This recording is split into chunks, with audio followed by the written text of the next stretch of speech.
Hati mempunyai peranan yang sangat penting dalam diri seseorang. Ia menjadi sentral bagi anggota tubuh lainnya, sehingga keberadaannya dapat menentukan baik dan buruk seluruh amalan yang dilakukan.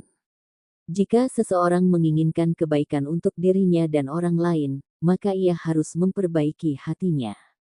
Rasulullah SAW bersabda, "Jika seorang hamba berbuat sebuah dosa, maka akan ditorehkan sebuah noktah hitam di dalam hatinya.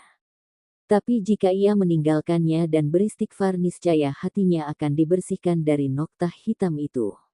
Sebaliknya jika ia terus berbuat dosa, noktah-noktah hitam akan terus bertambah hingga menutup hatinya." Itulah dinding penutup yang Allah sebutkan dalam ayat, sekali-kali tidak demikian, sebenarnya apa yang selalu mereka kerjakan itu menutup hati mereka. Hari, Tirmidzi dan Ibnu Majah. Syekh Husain bin Nasir Ibnu Khamis dalam karyanya Munaqib al-Abrar wa Muhasini al-Ahyar, Juz 1 halaman 471, mengutip ungkapan Syekh Abu Bakar al-Warraq. Adapun kutipannya tersebut berkaitan dengan macam-macam hati. Syekh Abu Bakar al-Warraq menegaskan, hati memiliki 6 perkara, hidup dan mati, sehat dan sakit, terjaga dan tertidur. Pertama, hati yang hidup. Hati akan selalu hidup, apabila si pemilik hati diberikan hidayah atau petunjuk untuk selalu berbuat kebaikan kepada orang lain, sedangkan tanda-tanda hati yang hidup, yaitu, berkeinginan untuk berbuat kebaikan dan mempunyai semangat untuk melaksanakan perintah Allah, dan ia merasa takut terhadap ancaman atau siksaan Allah. Kedua, hati yang mati. Kematian hati diakibatkan kesesatan dan kemaksiatan. Si pemilik hati tidak diberikan petunjuk ke jalan kebenaran. Adapun tanda-tanda hati yang telah mati, si pemilik hati tidak ada hasrat untuk berbuat kebaikan dan tidak merasa takut terhadap ancaman dan siksaan Allah. Ketiga, hati yang sehat.